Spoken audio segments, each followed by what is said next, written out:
All right, I'm here with Libby Landry. Libby is, well, what are you, like a manager these days? Yeah, manager. Oh, Not and of your phone, of manager and one of the head coaches at Invictus in San Diego. so big deal. I mean, Invictus has been around for a long time. They've been the champion at the CrossFit Games. CJ Martin started the boxes. How many boxes are there these days? We have right now 2 locations in San Diego and then 2 in Boston.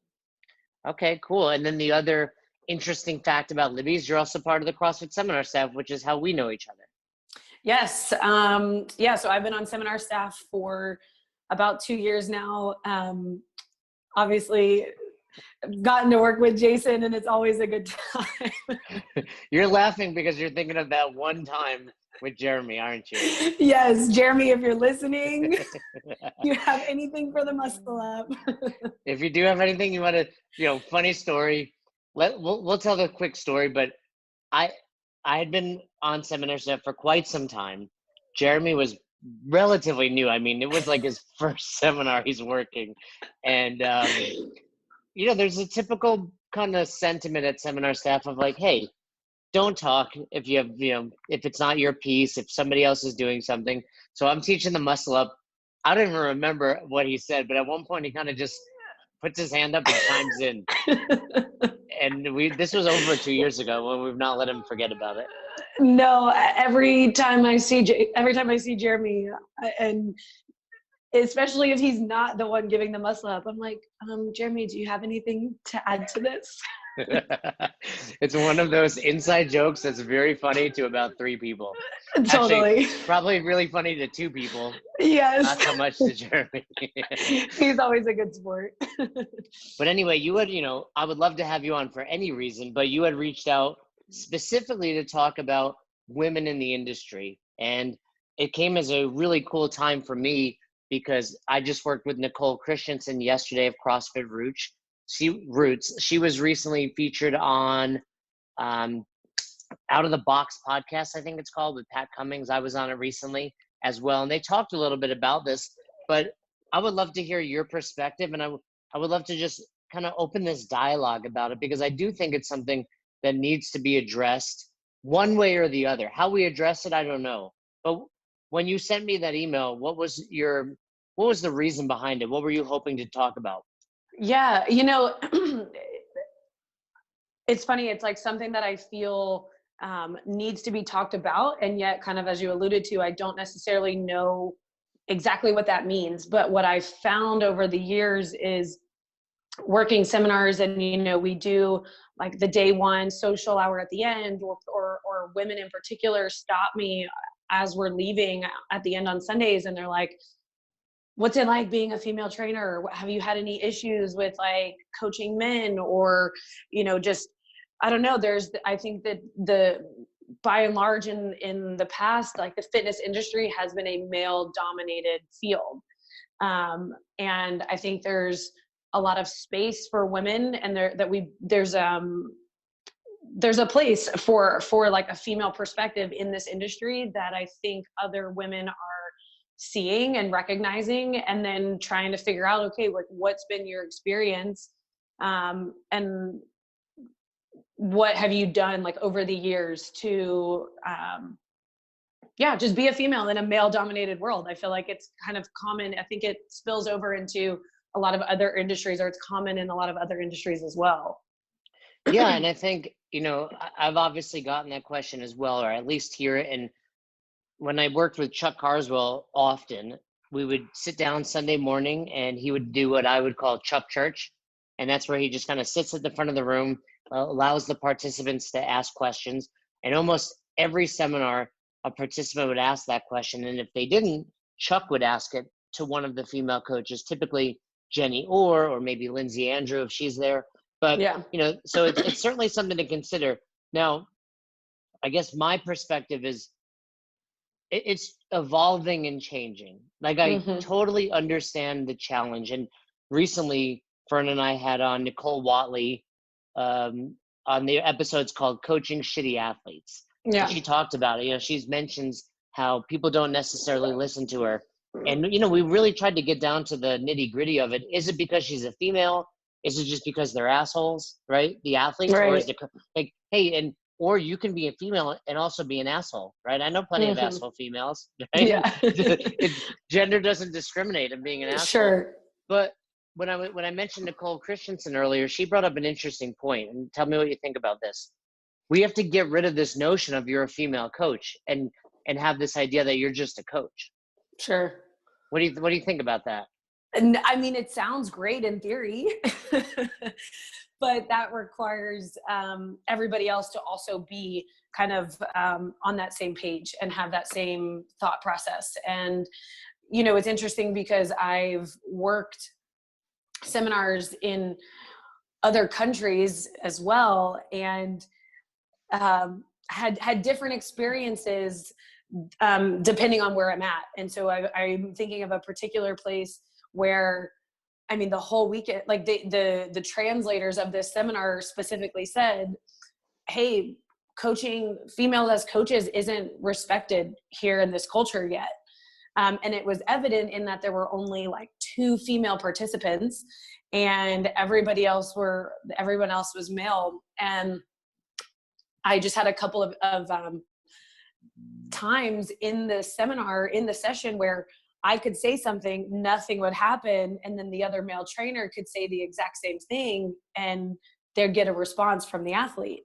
And so it just kind of started to like get me thinking, like, is it cultural? Is it, you know, I don't know. You know, it's like I'm trying to think about the same thing that you said, Nicole mentioned, is like, is it just I'm an asshole? Is it what is it? What is the root? And I don't necessarily know. So do you have any examples of where this impacted you as a coach? Yeah, well, so that seminar in particular, but then, you know, I do think you're right. There is a change happening, and I started coaching 8 years ago. And I think that what I remember is, and what I've been my experience over the past 8 years is, if I'm running a tight ship in a class and I am managing time and I'm getting people going and there's no room for bullshit, then I'm being a bitch that day, or I'm in a bad mood. And from my experience, a male coach could be doing the same thing, and it's like, oh, they're on top of it. Like, yeah, they're doing a good job of running the class. And so I agree with you. I mean, not that you're being a bitch, but as you say that, I understand the frustration. And like you said, though, that's not just a CrossFit thing. No, it's not. It's, you know, or a coaching thing, I should say. So, okay, how do we fix the problem? That's so true. It is not, and that's what I was saying at the beginning, is like, I don't feel like this is just a fitness industry problem, but I think it extends to many other industries in the US. So, but going back to what I said, and the reason I started thinking this way is, recently I watched an episode of the Joe Rogan podcast with, I'm going to look up his name, but basically he was a Black musician, and he really made effort to get people out of the Ku Klux Klan. I don't even know if I said that right. The KKK, Yeah. right? And he would be successful. He was getting people out. He was changing this notion of racism and what it meant to them, and really having a positive impact on people. And this guy said, in order for, you know, African Americans, Black people to change where they stand in this world, in the United States, they had to get rid of Black History Month. Right? And his idea was, it's not Black history, it's history. Sure. And we're a part of it, right? So by this idea of like, hey, every February comes along, which also happens to be the shortest month of the year, and we learn about, you know, all Black people that impacted history, Martin Luther King, George Washington Carver, you know, etc. He's like, until we get rid of that and just become a part of American history, that's where the problem is. So I'm kind of that's where that idea of like, when do we just say, hey, Libby's a coach? She's not a female coach. Yeah, she happens to be female, you know, but you don't say about Jay, hey, he's a male coach. Sure. I totally agree with you. But then I guess, And I don't think there is an answer right now that we're not going to come up with a solution, but let's at right. least, as a strong coach yourself, who happens to be female, you run a very successful box with very successful athletes. Let's talk about some of the things you do well then. Yeah. That's, I feel like to run a successful class, there has to be certain structure, right, in the class, and a certain level of assertiveness that comes with that. And especially for me, when I'm in coaching in the evenings, and there might be 25 people in the session, and there's our Olympic lifting class is happening at the same time with another 25 people, and we're sharing equipment and space.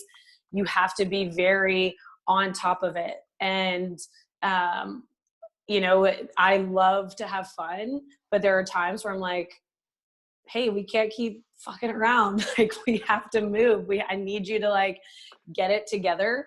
So how do you do that without having the men or women in women hate on women too, right? Like sometimes it can be the females kind of coming at you just as, if not the same, worse than the men, right? Yeah, I feel like the times where let's extend beyond just separating it from like male to female athletes. For me, my experience is that if someone has an issue, I think it's more an insecurity on their part than it is on who I am and what I'm doing. Like, for some reason, and that could, just like you're saying, that could go from female to female, that could go from female to male, or vice versa. If it's a male coach to a female athlete, or a male coach to a male athlete. I agree with some parts of what you're saying, of that it's like, no, I'm not just a female coach, I'm a coach. I feel like a lot of times, though, there's an insecurity, and let's be realistic, I think a lot of it does stem from some like historical, cultural sentiments that we have from females in a place of, like, let's call it authority. If I'm the authority figure of running a group class, I don't want to ignore that. That's kind of something that's like permeating our culture right now.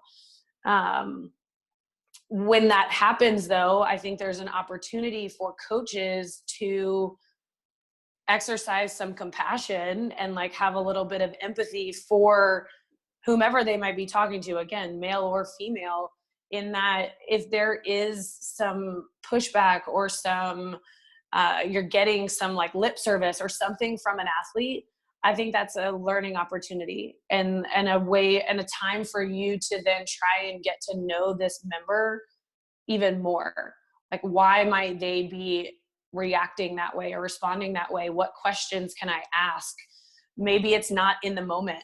And I think that there's you got to have a certain level of like emotional intelligence to read the situation and say, I need to address this, but is doing it in front of the class the best option? Is waiting until there's a break? Maybe it's after class. Maybe I invite them to get coffee. Like, there's always an opportunity there. And what I find is I don't want, especially females, to shy away from kind of digging deeper with these athletes that they might be experiencing difficulties with.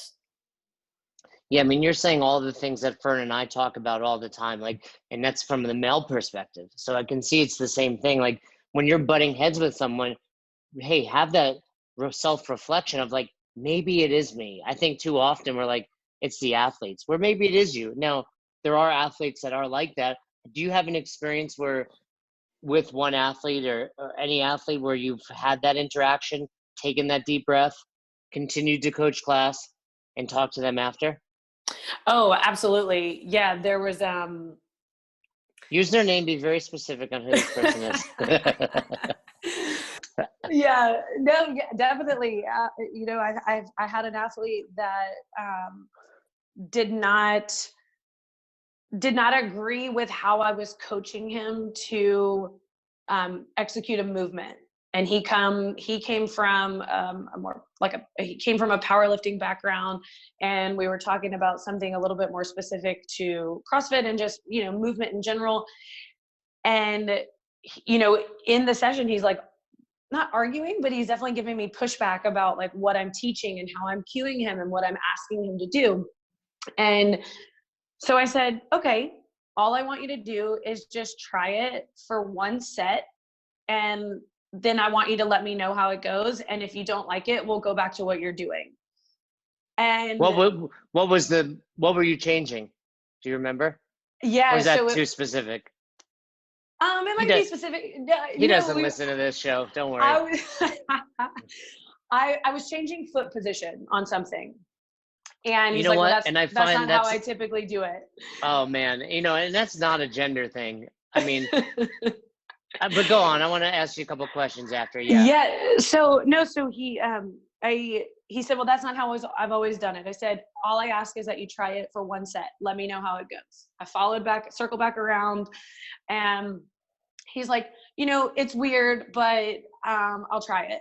And then I kind of left him be. Like, I left it alone. I didn't let him off the hook, but I also didn't reinforce my opinion. I just said, okay, great. That's it. He did what I asked, and that's all I ever asked for. So then I actually get an email a couple of days later, and he has emailed CJ and then CC'd me and has said, I had a really interesting experience. Your coach was asking me to do something differently than I normally do, but she was very respectful of my opinion. And for that, I have the highest esteem for Invictus now. And I was like, interesting, because here's the other part of it, is that I also took away from that situation, like, ooh, that was maybe like a weird interaction that he and I had, and I don't know what's going to happen going forward. And he had a totally different perspective. Like, oh, she just asked me to try it. She let me be. And that was it. And now he and I have a great rapport. Like, he trusts me now, so that when I do give him coaching, he's willing to implement. So that was a good one. Do you have one where it doesn't have a happy ending? Cool. Let's see. I'm sure I do. And then I want to ask you another question, as you think of that, if you can do both at the same time. So yeah, I mean, changing foot position, male or female coach, you get that pushback. You handled that well. Do you think sometimes, though, if you're a female coach, you're walking up to this athlete and it's obvious, like a dog, right? They can smell fear. And you're like, you clearly aren't going up there in confidence. Like, at a level one, I have no doubt you're like, feet wider, go more narrow, do this, right. wipe your feet, whatever. Do you think that has something to do with it? My confidence level, you're asking? Yeah, I mean, you should be confident. You're a great coach. You're on 2 very prestigious staffs. Do you feel like because you have that confidence, it's different? And is that something, as a female, they need to work on? And men as well. For sure. Okay, I follow. So 8 years ago, when I first started coaching, definitely had a different level of confidence than I do now, because you get more time under tension. You have more reps in over the course of 8 years, in terms of having not difficult conversations, but just cueing athletes and asking for different things and saying like, hey, here's what I think you should change. That definitely evolves over time. But I think that you can almost not fake the confidence, but anytime, like in the sessions, you're the expert. If you're the coach for that hour, you're the expert there. And so I think there is a certain level of confidence that needs to be exhibited, even if you don't necessarily feel it inside, right? Because like you said, they can sniff that out. And I think you have certain athletes, certain people that will just kind of take advantage of that. Like, oh, I can see that they're not super confident, so I might push back a little bit. And if you're like, no, this is what I want you to do for this reason. But that also comes with time of knowing the why behind what you're asking. I don't know if that answers your question. No, that does. I think, yeah, like anything, if you go up with confidence, they're going to be like, oh, she knows what she's talking about. Do you, as someone on both a coaching staff and seminar staff, do you think you get more pushback at the box level than you do at seminar staff? Oh, definitely. So Yes. that has something to do with just how people, they're paying for their level one. They're like, oh, these are the seminar people. Mm-hmm. That's impacting how they look at you. So is that something that boxes should do better? I have to say, I give Invictus a lot of credit because I think that I get less of that with Invictus than I have in other gyms that I've been a part of before, other boxes I've been a part of that are like they're smaller. There's people tend to think that they're big fish in a small pond and because they're the best ones at that gym where they have very little context for what type of athlete or member they are. So I will say that I will the community in Invictus is incredible. However, I think that man, I want to give this like more time to think about because I think it's a very interesting question of what could the gyms be doing better? What could the box owners be doing better to position their coaches as like, yes, these are the experts. Like they know what they're talking about. I think that's a really interesting question that I honestly kind of want to think about that. All right. I think that could be a good follow-up maybe for somebody else. I don't know. Maybe for somebody, maybe a gym owner. I don't know. Cause I go back and forth. I'm like, oh, is it the individual or is it the gym culture? Right. Is it that? Let me also ask you this: as a female, does performance matter? In other words, you're a fit woman, but if Tia walks into your box, are the dudes respecting her differently?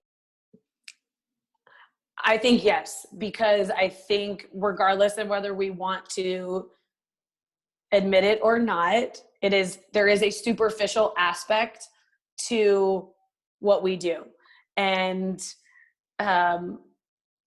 you could have like the most knowledgeable, well-rounded coach. And if they don't look the part or the members don't see that they're doing the same things, then they're like, well, why should I believe you?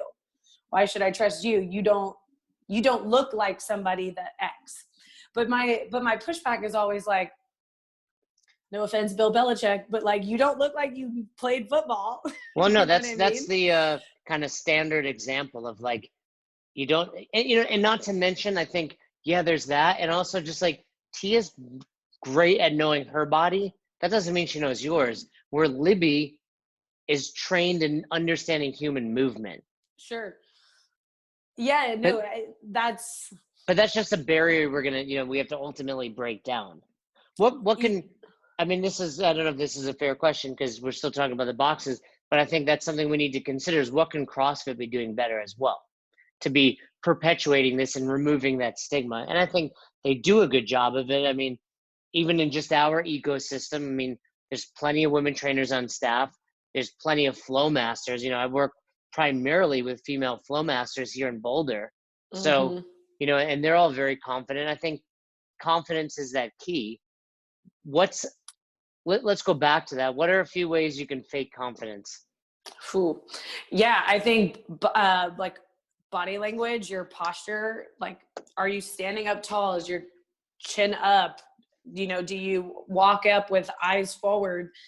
And my approach is always like, I'm a feeler and I'm a little bit softer. And so I'm like, my approach is always like, hey, how does that feel for you? And I try to lead the horse to the water. But and when you do that, I feel like it's an approach that works for me. Go ahead. What were you about to?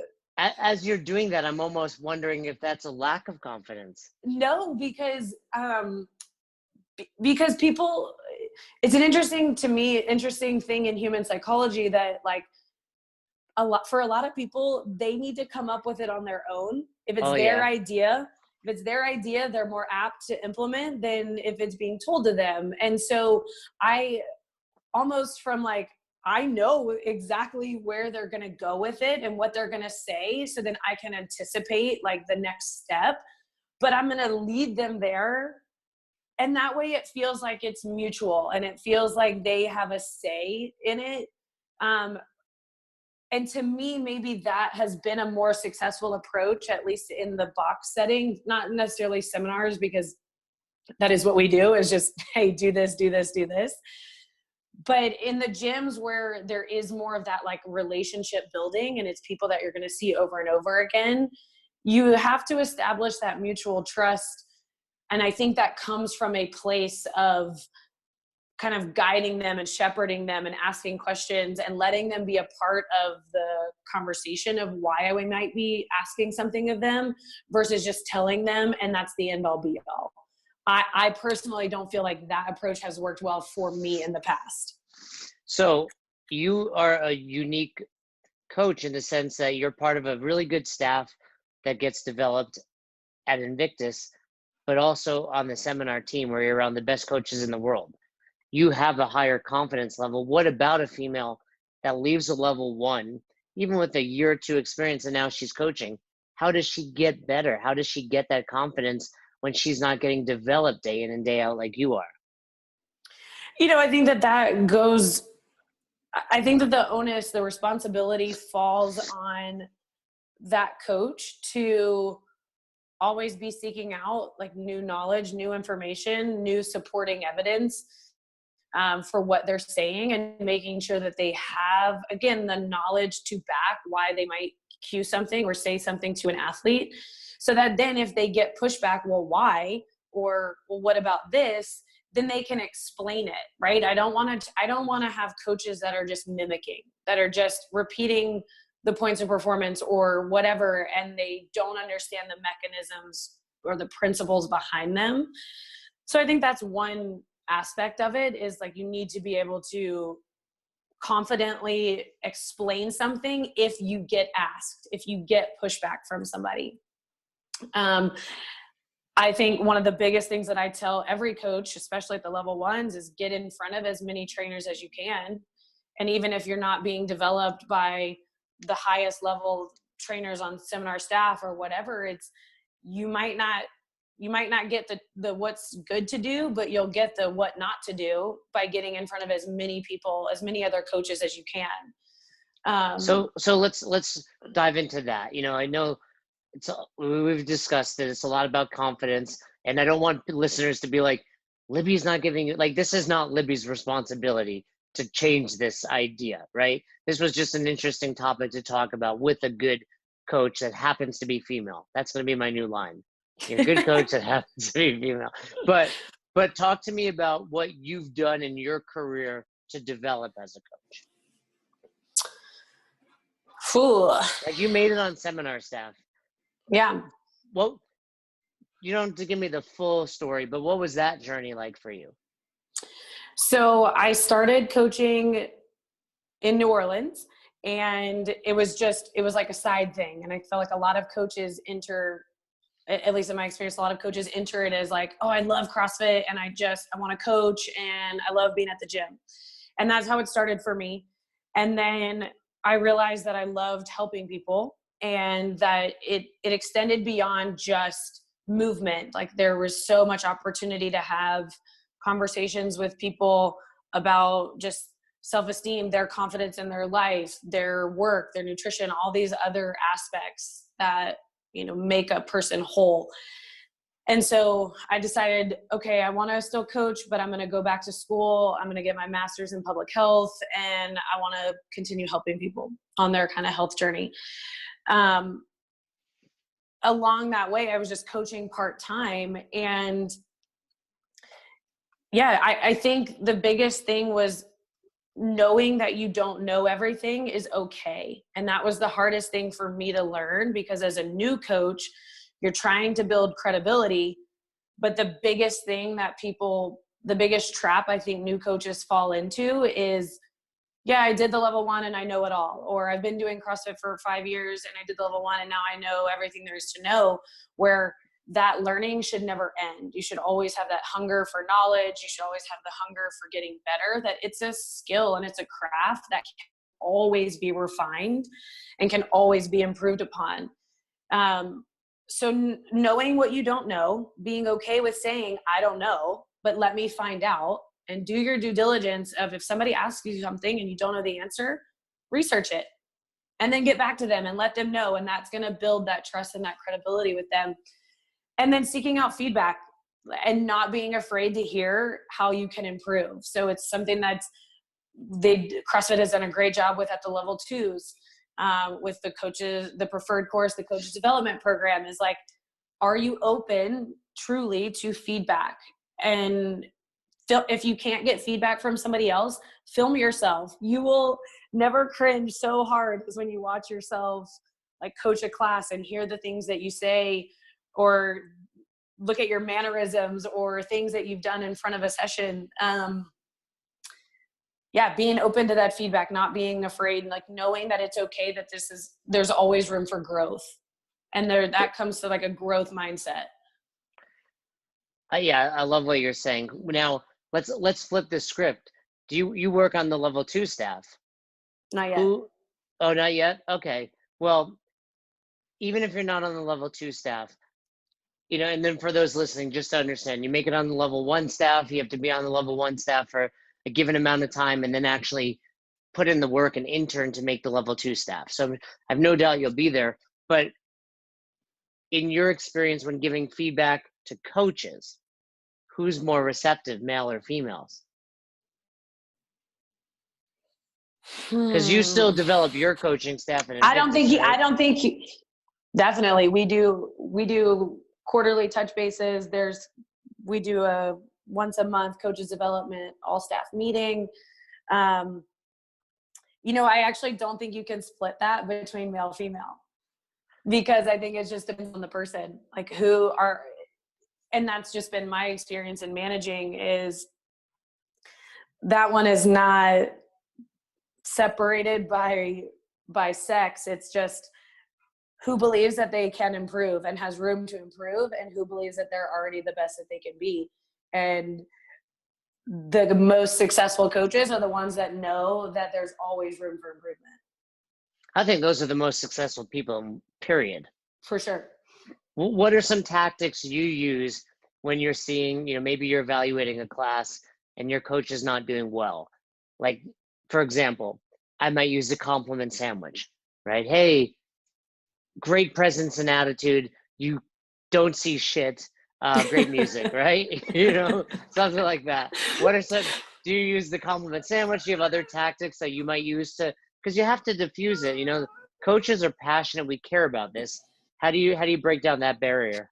Well, so it's so funny because you're going to now see a trend in my management style is that I ask them, what do you think went well? And what do you think could have gone better? And I think that's great. Yeah, I like that. And I let them, because then it also shows me how self-aware are they, and what, if somebody's like, oh yeah, I just ran the best class ever, then I'm like, okay, then that's a different conversation. But like, I have found, at least in the last couple years of being a manager, and I start all of my performance reviews in this exact same way, is what went really well and what are your areas of improvement. And most often what people self-select into is what I've already written down and is going to be what I present to them. And that's like best possible. That's best possible scenario. Oh yeah. That question's great. And I remember Pat Sherwood used to ask it all the time at seminars, like, so how do you think that went? Yes. And you're just like, all right. And then very quickly you're like, did he think it was good? What do I, but so now. But it makes you reflect. And that's where the growth happens. And so what I want all coaches, female or male, to think about is like, is once the session is done, go write down in your notebook, like, hey, this went really well, or this could have gone better, or my timeline was too tight because I ran over on this, or I do that after lectures and breakout groups at the level 1 as well. Like it all goes back to, do you truly believe that there's always room for improvement? But talk to me about a crazy person that again, don't use examples, but you must have come up with someone where it's like, how'd that go? And they're like, that was great. And you're like, that was a shit show. Oh, so and when evaluating another coach? Yeah. Oh, You, oh man, do you have somebody? I do. Don't use, okay, use their name. Use their No, name. I'm not using their name. Are they still a coach of yours? No, they were interviewing to coach Okay. at Okay. Invictus. Oh, so you have to do like a performance interview? So our interview process is, yeah, they'll do a phone interview, and if we like them, then they'll do usually like a Skype or video chat with somebody else, and then the third round is an in-person immersive. They coach a couple of sessions, and this coach just had no idea that he was failing miserably, that no one was engaged, no one was interested, that he didn't even brief the workout. He just completely forgot. I don't know if he was just so nervous. And then afterward was like, oh yeah, maybe I just would have like changed like one or two things about the warm up. And you're like, oh no. So this person had flown all the way out to San Diego to interview, or traveled, and then you have Yeah. to, do you, at that point, do you even tell them how bad they were, or are you just like, hey, this isn't going to work? There was like a quick interim between sessions, and I said, hey, really quickly, this is what I would like to see for the next session. And those things didn't change. And so then that's also another indication, like, okay, can you accept feedback and then implement it really quickly? And this was a man? This was a man. Yeah. So, I mean, going back to our original topic, I think it turns out just all people are assholes. Like, I don't like anybody, male or female. Half the time I don't like myself. So fair enough. But I think, this is a great topic, but it's truly a worldwide, let's keep it into the States, right? But it's definitely a States thing. And until we start changing it, and obviously it's gotten better. I mean, at some point in time, women couldn't vote, right? It's definitely gotten better. I'm listening to a book called Sapiens. I was telling Roz this, like how crazy it was. Like, there was a point in time where if a woman was raped, the punishment wasn't like, hey, you raped a woman. It was that you hurt someone's property. Mm. Like, so it's like we've made some progress, right? Definitely. But we still have a ways to go. No, and I think, part of it, I think, is just like the awareness, talking about it, having these conversations. But I want anyone listening, we have a lot of box owners, coaches, but even athletes listening. And I want you guys to think about how you deal with this. Like, next time you're being coached by a man versus a woman, like, it starts with us, Mm-hmm. right? Like, we can, any cliche quote, like, imagine what a small group of, like-minded, smart, driven, whatever CrossFitters could do. I don't know. Yeah. That's my quote. But, it's got to start with the listeners, and it's got to start with the coaches, whether you're male or female. Like, men, we have to lead by example and listen to women coaches, no different than we would listen to dudes, right? Mm-hmm. And we also have to make sure we're not downplaying, like, we're bringing up like, if I'm coaching the 330 and Libby's coaching the 430, I have to make sure I'm showing you that value there. Like, it starts with us, and box owners, you have to think about what are you doing to perpetuate this and to further, your female coaches. Mm-hmm. What do you think? No, I think beautifully said, like, very well said. I think we can, the owners can definitely play a huge role in setting the kind of tone for, like, hey, every coach is equal here. Every coach, like, it has their value that they bring, male, female, whatever their niche market is, like, whatever it is, everyone brings value. Coaches, I think, lean into maybe some of the discomfort that you're feeling. If you're getting pushback from an athlete, lean into that. Don't be afraid of it. Be curious, ask questions, get to know these people so that you see them more as humans and less as male, female, difficult athlete, asshole, whatever it might be.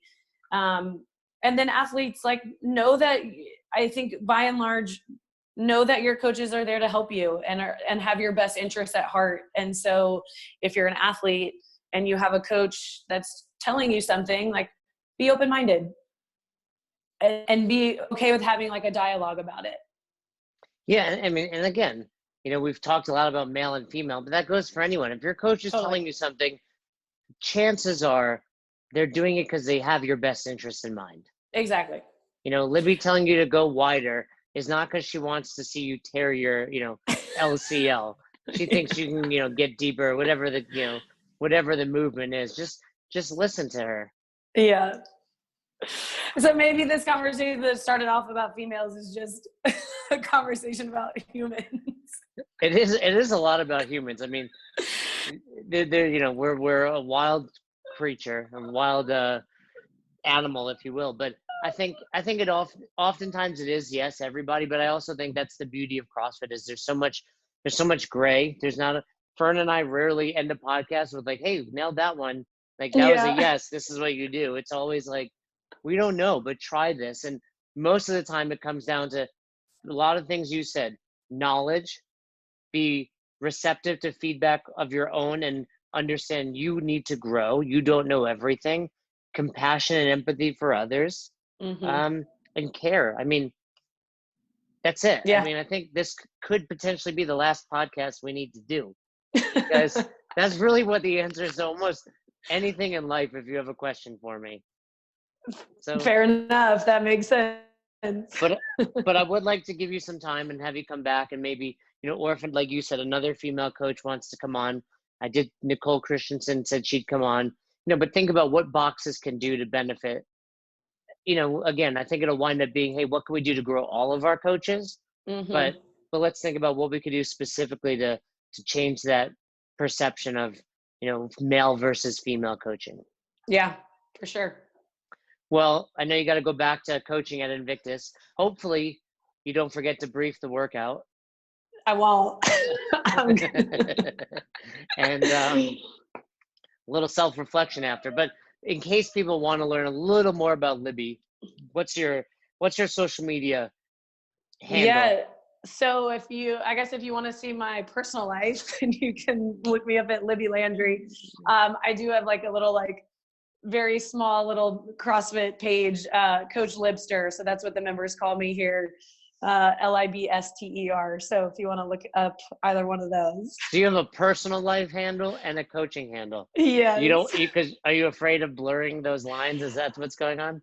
I'm not really sure. I think I started the Coach Libster. That one's more recent. And that one was kind of creating a space almost for to talk about my experiences as a female coach, but not everybody on my personal page cares or wants to hear it. So I separated, but I ended up posting on both. And I really don't know that there's a distinction between the two.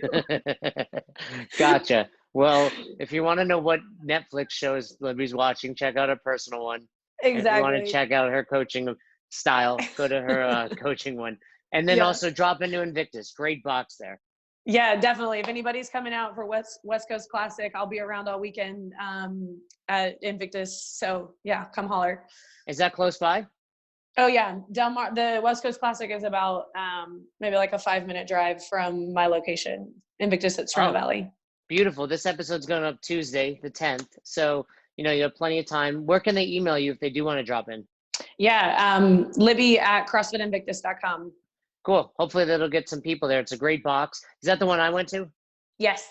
Yeah, great box. Because there's two. Easy to get to. Plenty of parking. Yeah. Not too far from a Chipotle if you're into that kind of thing. Not too far from the beach. Yeah, beach, Chipotle, whatever you need. But I'll let you go, Coach. Thank you so much, Libby, for coming on. Always great to chat with you. All right. Yeah, Jay, hopefully I'll work with you soon. You got it. Bye. Thanks for listening to Best Hour of Their Day. If you haven't heard about Anchor, it's the easiest way to make a podcast. Let me explain. First of all, it's free. How cool is that? There's a creation tool that allows you to record and edit your podcast right from your phone or computer, so it becomes super simple. Some of these episodes with Fern or Todd or myself chatting with one another, we've done right within the app itself. Anchor will make it easy to distribute your podcast to all platforms, Spotify, Apple, and many more.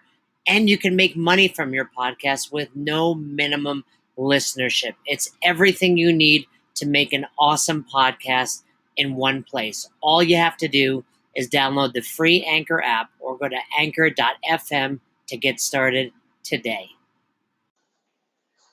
Come on, who doesn't have Spotify at this point?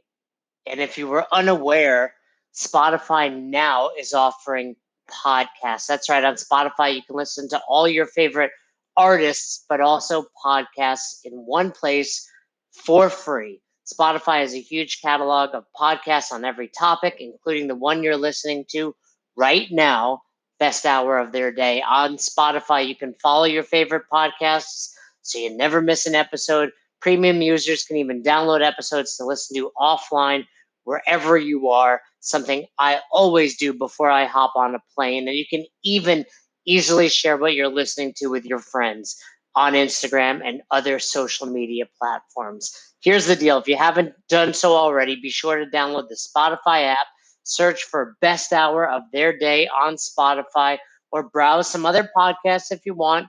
You can find them in your library tab. And also make sure to follow me so you never miss an episode of Best Hour of Their Day. Thanks again for listening to Best Hour of Their Day, and thanks again to our special guest. We appreciate all you guys do for us with Best Hour of Their Day when it comes to sharing our posts on Instagram, when it comes to subscribing to us on YouTube, when it comes to the constant feedback. We are grateful and we appreciate it. We are trying to build a community based on coaching development and becoming the best version of yourself. And it goes without saying that we couldn't do without all of you. So if you haven't already, please subscribe to our YouTube channel. Season 1 of Dropping In is out. We are getting tremendous feedback and we'd love for you to check it out. Leave us a comment on there. Head over to our Instagram. Give us a follow. Like our pictures. Feel free to share anything that resonates with you. And if you have any questions, comments, concerns, or feedback for us, please don't hesitate. Email us, besthouroftheirday@gmail.com. Thanks again. Until the next episode, we hope you've had the best hour of your day.